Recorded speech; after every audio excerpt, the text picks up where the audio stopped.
Thomas Forster, ABT Principal Dancer. Welcome to the stage Rightside with me, your host, James Whiteside. How you doing, Tommy? I'm doing good. Thanks for having me. Oh my goodness, this is your first time on the stage Rightside, right? Slightly nervous. His leg is bouncing. For those of you who are watching the video, you see that leg bouncing. This time I decided to film our interview and it will go up onto my YouTube channel. I'm so sorry, Tom, but this is just what we're doing now. Sounds good to me. All right, he's so amenable. I love that. Tommy, what day is it? It is Wednesday. And what are we doing today? We are doing a podcast on James Whiteside, No. the Rightside. No, what ballet are we doing? Oh, we're doing Swan Lake. Okay, and you performed last night, correct? I did. Congratulations. Thank you. It's a one and done situation, right? One and done, one shot. Yeah, went fairly well. So Congratulations. I was with the Swan Queen herself, Gillian Murphy. So I felt Mother. very, very fortunate. Yes, Yeah. she's amazing. I've had the great privilege of dancing Swan Lake with her. She was my first Swan Queen at American Ballet Theatre. She does everything. You just Yeah. stand there and you go, oh. Yep. Yeah, it's true. Yeah.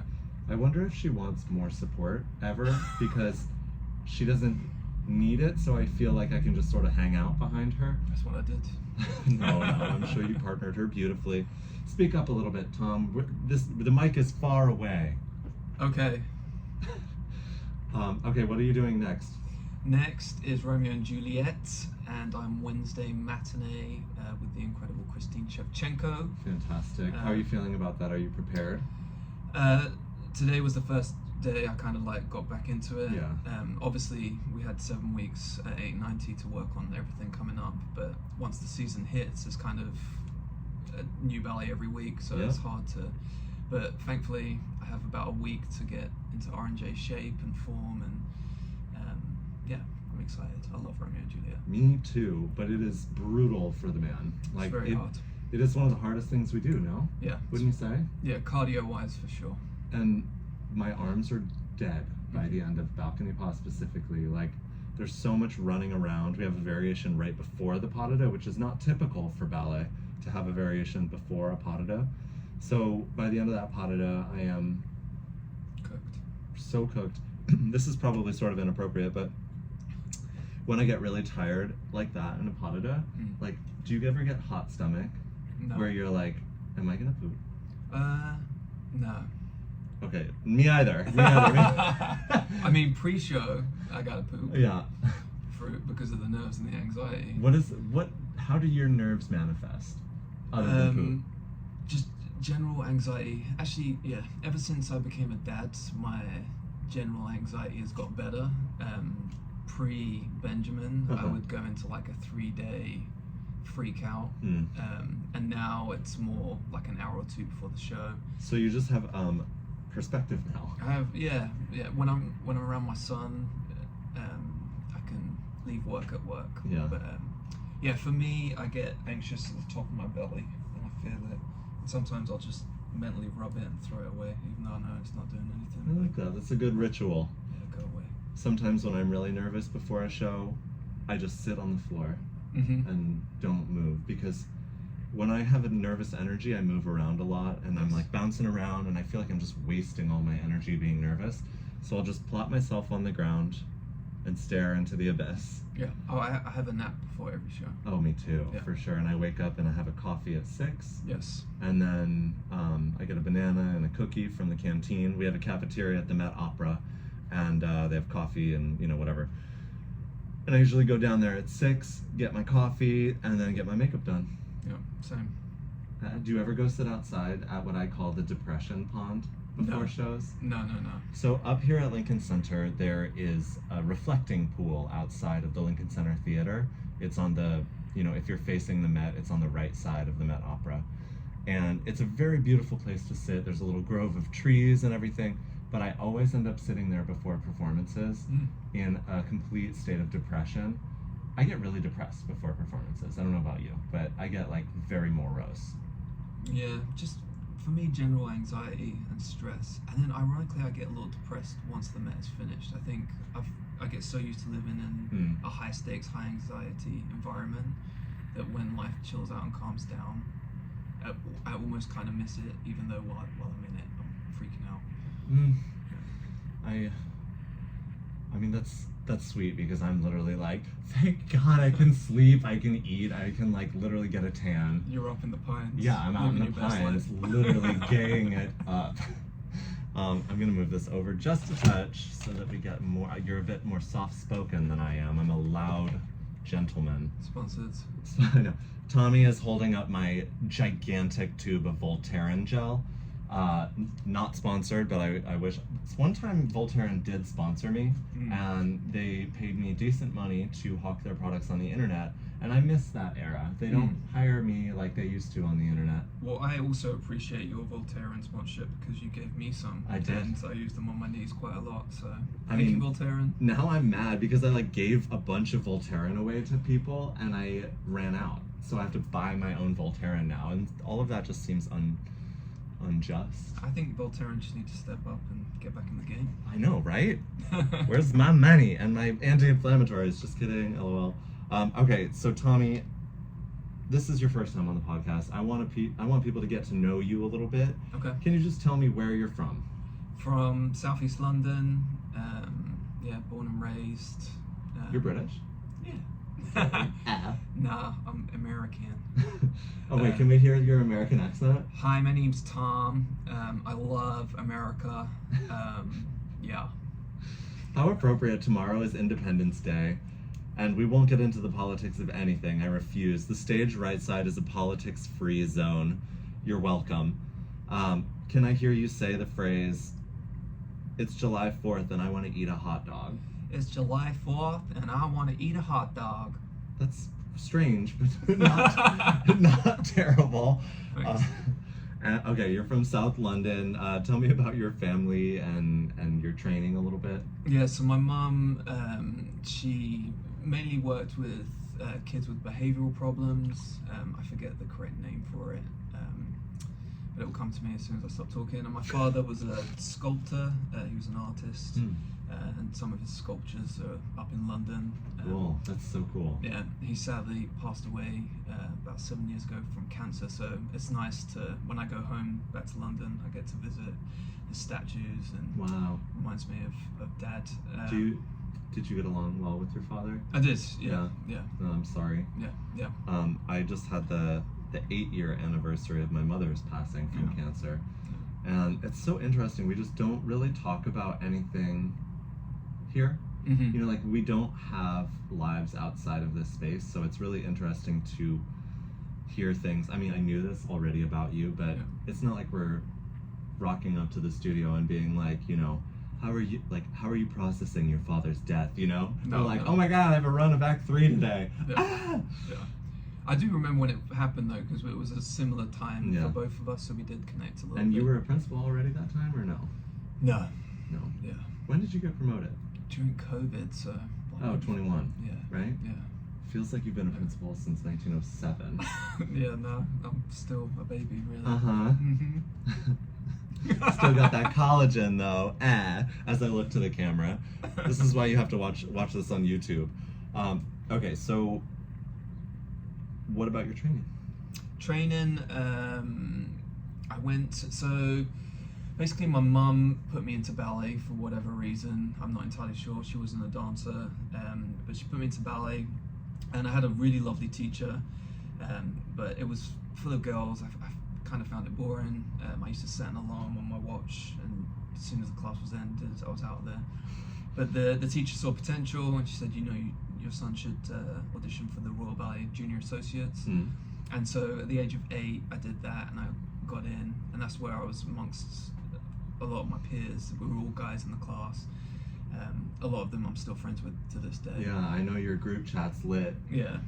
So for those of you who don't know, the Royal Ballet is in London, and there's a school there called White Lodge or something? White Lodge, yeah. Is that the school you trained at? No. So I went to JAs from 8 to 11. Okay. But also with me, I was like, I still am severely dyslexic, like terrible. So even though I had tremendous facility, I don't know why I'm looking at the mic, not the camera. I was talk to me. Yeah, I was a hot mess. So I wasn't. It's the first time I'd faced rejection in my life. I remember I was 11 years old. It was a big at White Lodge. and I was sat in the room, and I think ironically my number was 13, and if your number gets called, you're in. If it doesn't, you're out. And I remember like 9, 10, 11, 12, 14, Oof. whole world just crumbled. Got in the car, mum and dad completely broke down. Oh. Yeah, I remember my dad just being like, "Fuck him, you're too good for him." And I was like, "Sweet." Oh. But so then I really got on with the teacher at Junior Associates. Yeah. She was like, he should try this performing arts school in Surrey called Elmhurst. Mm. So it was still ballet, but it was more like drama, tap, jazz, modern. So I auditioned there. Thankfully, they took me. And so even though I wasn't in love with ballet, when my parents lived in London, the educational system wasn't that great. Mm. And in the UK, you can get full ride scholarship to a private boarding school. Oh my so gosh. I went from a class of like 36 students to like 16 students. Whoa. So I went more kind of for a better academic Yeah. thing. But so from 11 to 16, I was in a performing arts school called Elmhurst. Absolutely loved it. First year was tough, but then it was kind of like Harry Potter, to be honest. Yeah.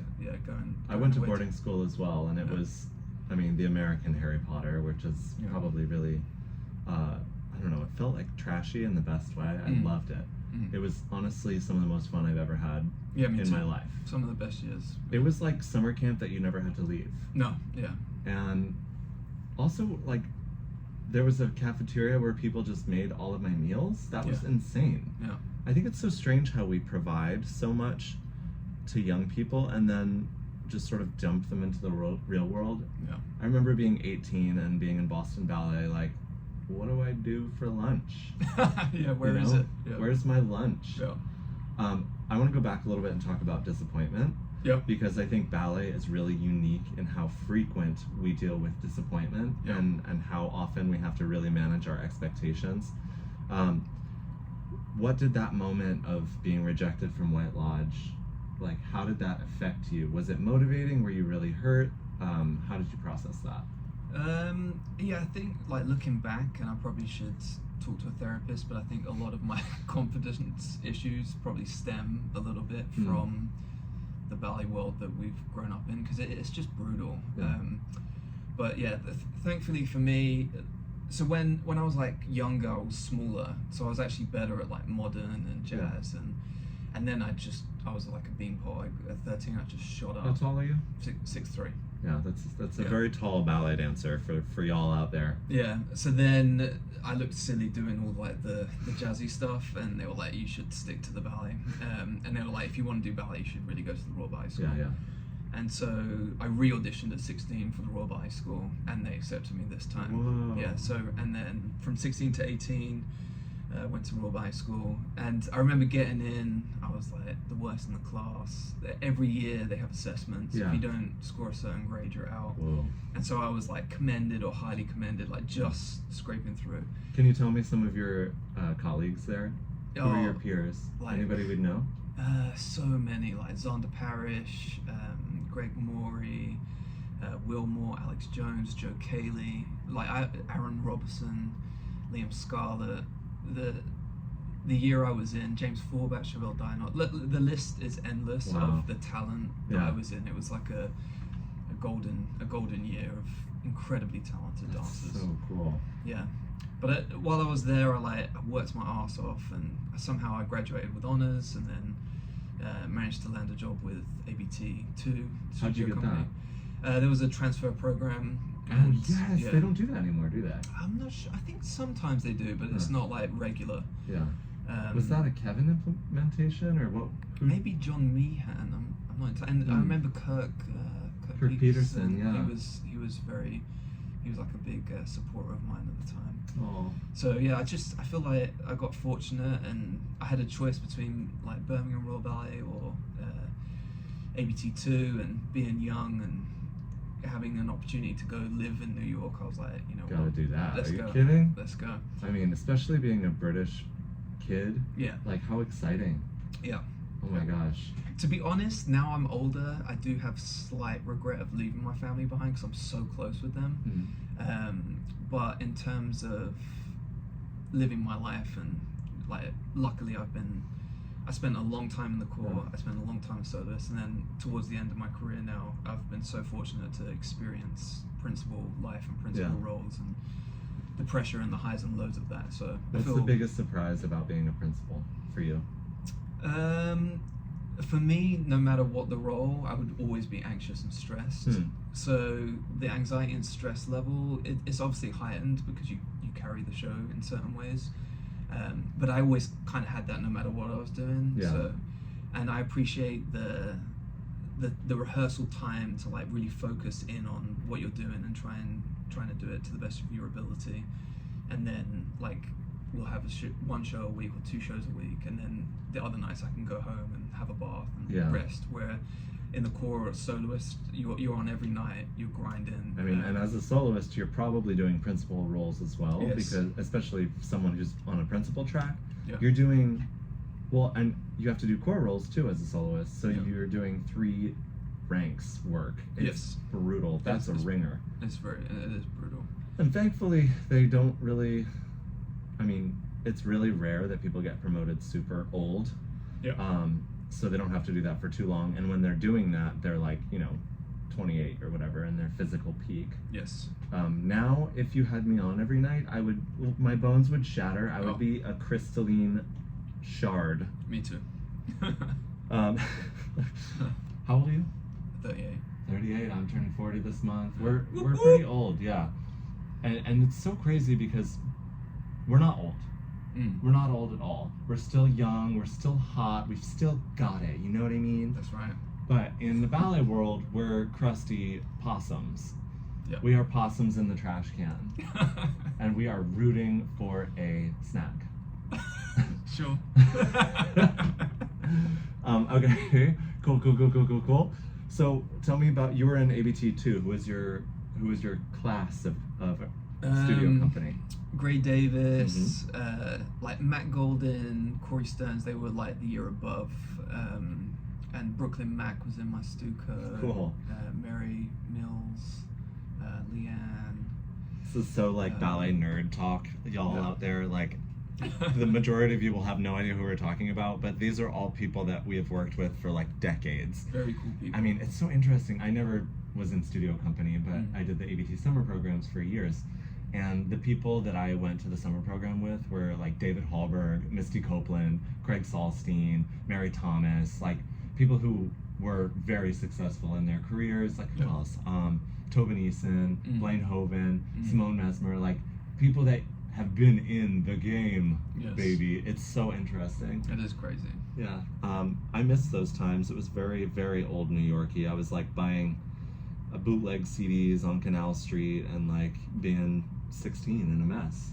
It was rowdy when It it was first so came. rowdy. Now it's like tame, I feel like, or maybe the young ones are doing it and we don't know about it. I don't think they're doing it like we did it. Oh my god, I was a mess. Oops. I was like, I remember, speaking of Kirk Peterson, so Kirk Peterson used to be a coach here at American Ballet Theater, but when I was a kid, I danced in the Hartford Ballet Nutcracker, which I'm from Connecticut, and when I was a kid, Kirk Peterson was directing the Hartford Ballet. And he had his own production of the Nutcracker, and he auditioned kids all over the state, and I got the role of Fritz in his Nutcracker.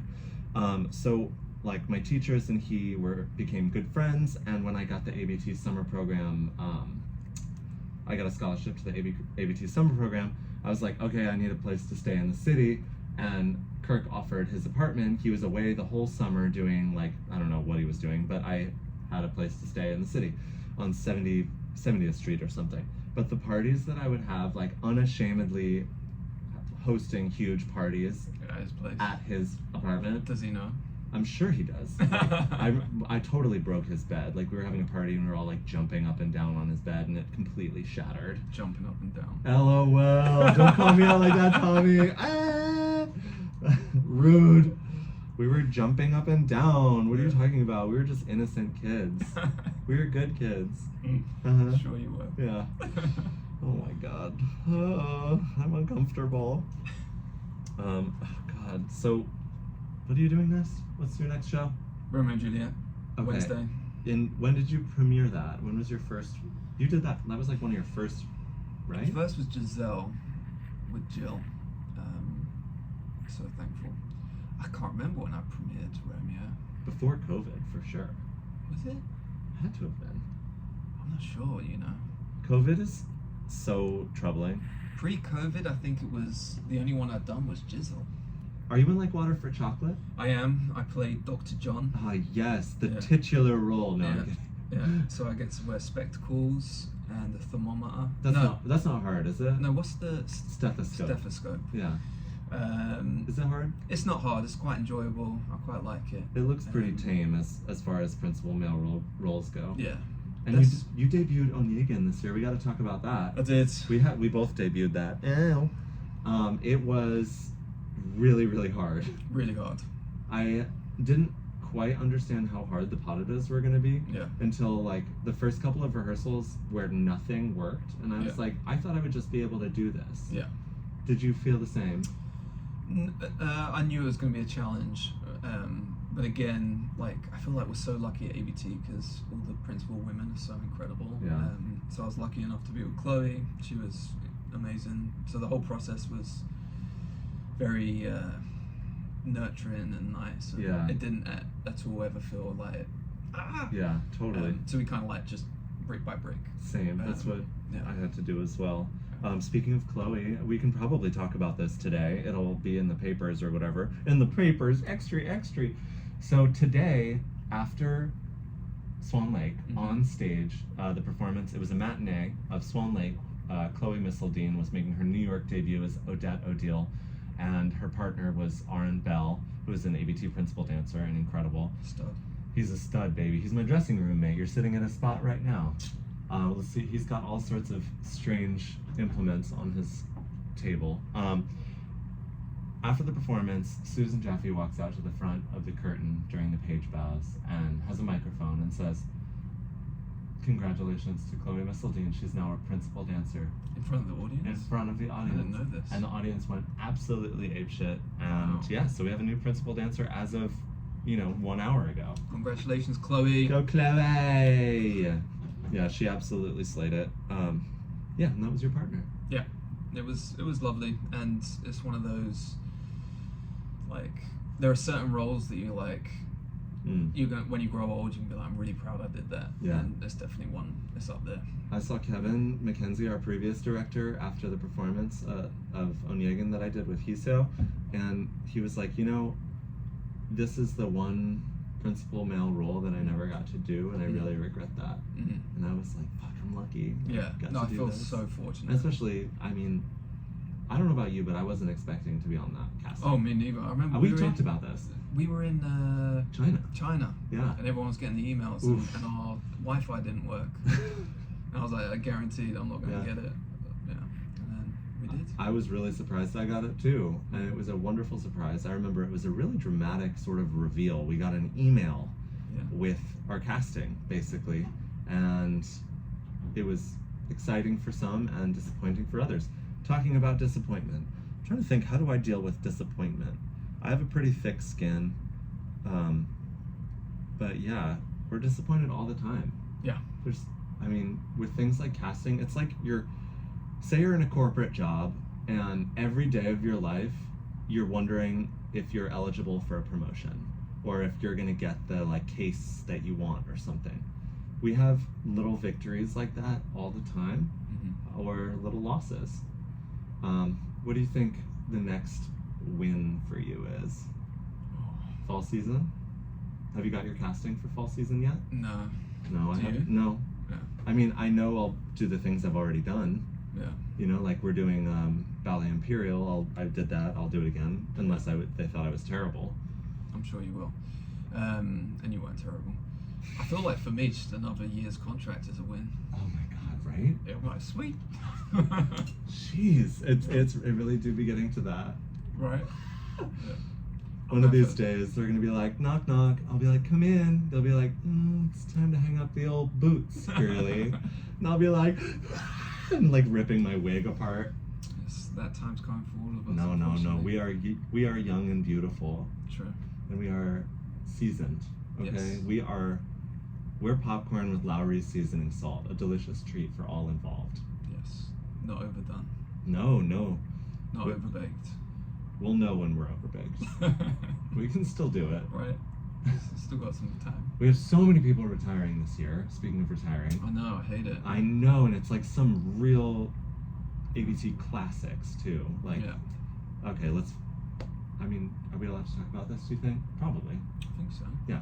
Okay, so retiring are the following soloists. We've got Blaine Hoven retiring. He's been in the company 20 years. Blaine is a legend. He's a legend. If like, anything went wrong, Blaine was your man. Yeah. Blaine stepped up to the plate and hit it out of the park every time. and he's smarter than everybody I know. He can pick up choreography faster than anybody in the world and will remember it until the day he dies. Yeah. He's a gem.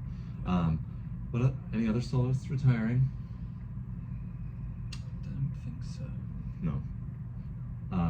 We're gonna forget somebody now. We are, but that's okay. We don't need to remember everything about everything. Okay. We are human. Okay. Eric Tam is retiring. Alex Basmeji, Lauren Post, Keeley, Erica Hannah. is moving on. Erica's moving to Toronto. Oh my God, who else? There's so many more. Wait, Hannah? Isn't Hannah? Hannah Marshall? I don't think so. Did I make that up? I hope not. I love her. I think she was collecting. Oh, she's doing Money Pot. I hope not. I hope not too. I mean, I don't want any of them to leave, to be Yeah. honest. Okay, we are running out of time here, and I want to ask you about what you do when you're not dancing. Okay. What do you do when you're not dancing? I look after my son. How old is he? He's 7. Absolutely adore him. He's a really cute kid. Such a great kid. Yeah, so we go to the park, and he loves football, like soccer right now. Gay. No. Yeah, so if he's outside kicking a ball, riding bikes, on his skateboard. I used to play ball and ride bikes too. Just to manage your expectations, honey. I mean, I'd have no problem with that. I know you wouldn't. Yeah. So, but honestly, my life is that, and I used to have a beautiful little Shih Tzu that also I love taking care of, but he sadly passed away. It's going to be Benson, right? Yeah, 1 year and like 2 weeks. So yeah, anyone that's lost a pet knows that pain sucks. I know. I think about Ms. Dit. I had a cat for almost 19 years named Ms. Dit, and I think about her daily. Like, I am still so obsessed with her. Mm-hmm. She's hilarious. Like, I think about her and I giggle. Yeah, Benson kind of had like human lips. Yeah, he really did. He had a butthole for a mouth. You need to flash a picture of Benson. Is that possible? I know. I'll put it up on the video. Yeah. I don't want to do all this work, you guys. you won't get the picture of Benson. No, you'll have to send it to me. I'll do it. I promise. Okay. Yeah. So what else do I do really? I'm like. Are you watching anything right now? What am I watching right now? I'm ashamed to say it, but I'm really into Love Island UK. Oh my God, Yeah. that is the most unsurprising thing I've heard. Yeah, it's like You love a trash. reality moment. You love Love is Blind. You love Love on the Spectrum. Like, you're into all of that. A little bit. It's like I No don't know. shame, as I completely shame you. I don't know. I feel for me, especially with Love Island, it's like the British accent, it's just the culture. It's homey. I find it funny, Mhm. and I know it's ridiculous, but I've never watched it, so I'm just being an asshole. no, it's fun. That's what I'm digging. Any right books? Now. Right now, Edge of Eternity by Ken Follett. Oh yes. Yeah, I love it. Really Oh my good God, book. Follett. He made Ken Follett French. Follett. Follett. He's British, right? What do I know? Yeah. Ken Follett. I don't know. But anyway, that's what I'm reading. Yeah, it's weird. It's like you would think I would have to get into PlayStation or but I don't really know what I do with my time. I just, Well, you have a child. I have a kid. You literally have a child. Could you imagine? I can't. No. I have 2 cats, and feeding them morning and evening is more than I can deal with. Yeah. Making my bed is my personal hell. Yeah. I still do it though. Are you, can I ask you a personal question? Yeah. You seeing anybody? No. No? Yeah. Huh. Yeah. Well? Yeah. Yeah. Yeah. I need that therapy. I think that's going to be, once this Met's done, getting some therapy and sort my shit out. Yeah, I have a therapist that I speak with once a week, and I've been talking to her since COVID, since 2020. Yeah.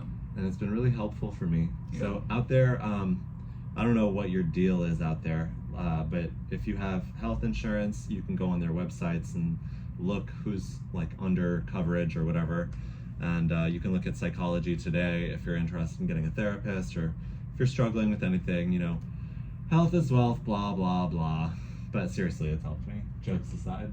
Yeah, that's a brilliant message, and I'm definitely all for it. Yeah, me too. Me too. It's really helped, truly. All right, Tommy, you are a friend. You are a beautiful dancer, and I respect you very much. I love you, James, and thank you so much for having me on. Yeah. And hopefully, I'll be back for another episode. I hope so too. Bye. Really great. Fine. Really great.